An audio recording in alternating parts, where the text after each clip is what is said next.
നമസ്കാരം. News globe T വിയുടെ എല്ലാ പ്രേക്ഷകർക്കും സ്വാഗതം. ഇന്ന് കാണുന്ന കാഴ്ചകൾ ലവ് എവിടെ നിന്നും ഉണ്ടായി എന്നുള്ളതാണ്. എല്ലാ മതഗ്രന്ഥങ്ങളിലും, അത് ബൈബിളിലാണെങ്കിലും ഭഗവത്ഗീതയിലാണെങ്കിലും ഖുറാനിലാണെങ്കിലും എല്ലാം സ്നേഹത്തെക്കുറിച്ച് ഒരുപാട് പറയുന്നു. അത് ഭാര്യ ഭർത്താക്കന്മാരാണെങ്കിലും കാമുകന്മാരാണെങ്കിലും അതേപോലെ സഹോദരങ്ങൾ തമ്മിലുള്ള സ്നേഹം, അച്ഛനമ്മമാർ തമ്മിലുള്ള സ്നേഹം, ഇതിനെക്കുറിച്ചെല്ലാം ലോകമെമ്പാടും സ്നേഹം എന്നൊരു വാക്ക് വളരെ വ്യാപകമായി ഉപയോഗിക്കുന്ന, മനുഷ്യജീവിതത്തിൽ ഒഴിച്ചുകൂടാൻ പറ്റില്ലാത്ത ഒരു കാര്യമാണല്ലോ സ്നേഹം അല്ലെങ്കിൽ ലവ് എന്ന് പറയുന്നത്.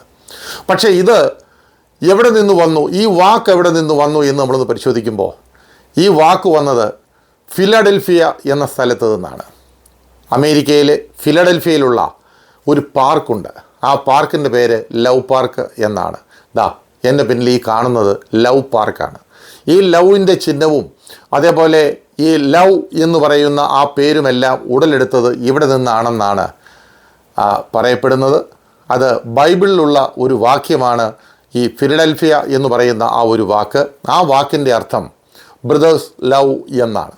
അതിൽ നിന്നാണ് ഈ സ്നേഹം ഉടലെടുത്തത്. ഈ പ്രേമം എന്ന് പറയുന്ന വാക്കുകളുമല്ല ഈ ലവ് ചിഹ്നത്തിൽ നിന്നും ഇവിടെ നിന്നും ഉടലെടുത്ത കാര്യങ്ങളാണ്. ആ ലവ് പാർക്ക് നമുക്കൊന്ന് കാണാം. സിറ്റി ഓഫ് ലവ് എന്നാണ് ഫിലഡൽഫിയയെ അറിയപ്പെടുന്നത്.